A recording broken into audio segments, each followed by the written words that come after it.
Shout out to the blog I Love Old School Music for reporting this story. Tina Turner shot Randy Jackson, and this is confirmed both by Tina Turner's ex-assistant and Randy Jackson. This happened back in 1988, but it wasn't until later years that it was publicly confirmed. Randy Jackson reportedly barged into Tina Turner's house and stumbled upon Tina and his then girlfriend participating in what Randy insinuated as being some type of affectionate encounter, and that's when all hell broke loose. Tina has never publicly denied this incident, and these are the details. In 2011, Randy confirmed that Tina Turner shot him to his Twitter followers. When he was asked if the story was true, check out Randy's tweets. He says, "This is something many of you probably don't know. Yes, Tina Turner shot me. I have the scar to prove it." And then he says, "It was the 80s, and I don't hold a grudge against Tina.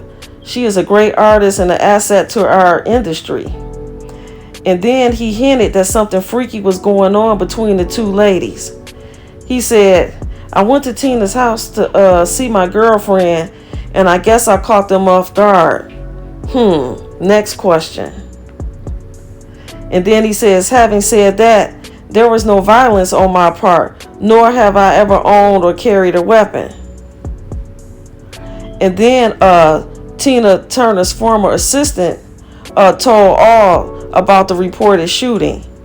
In an interview in 1993, as well as in his book in 1998, called The Real Tea, My 22 Years with Tina Turner, Tina's former assistant, Eddie Hampton Armin, gave full details about Tina's reported Wild Wild West moments.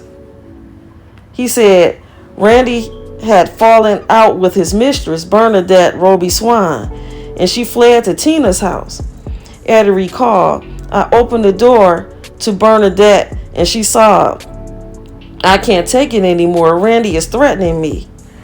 Eddie says Tina took Bernadette to her bedroom to console her, telling Bernadette that she got herself a Ike Turner, referring to Randy Jackson, and that she better get rid of him." And then Eddie continued, "A few minutes later, there was another ring from the front gate bell. It was Randy Jackson. Tina told me not to open the gate, but he screamed, 'Bernadette, I love you, let me in.'" According to Eddie, Randy eventually climbed over Tina Turner's gate and threw a flower pot through her window. And that's when Tina went for her rifle, telling Randy to freeze or I'll blow your brains out. She keeps two loaded weapons, a .38 revolver and a rifle, Eddie said. She grabbed the rifle and pointed it at the ceiling and fired a warning shot. Everybody was stunned, but it didn't stop Randy.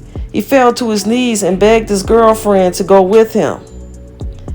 Eddie said Randy then charged straight at Tina like a raging bull, and Tina calmly let off a second warning shot right next to Randy's head to scare him. And legend has it that Randy was in fact scared by that point and began fleeing through the window he previously came through, while catching a bullet in his butt, courtesy of Tina Turner. So I guess Tina wasn't about having another Ike and Tina moment in her life. Sounds like Randy learned his lesson the hard way.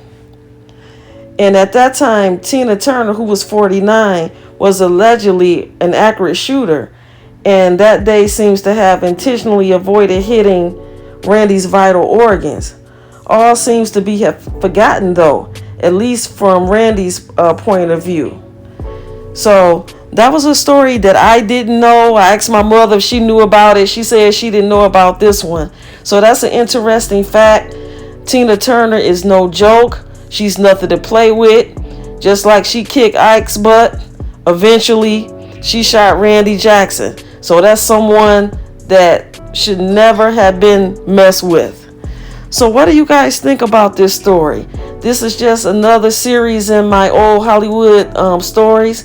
Let me know what you think, or if you ever heard about this, let me know down in the comments. And I'll see you guys on the next one.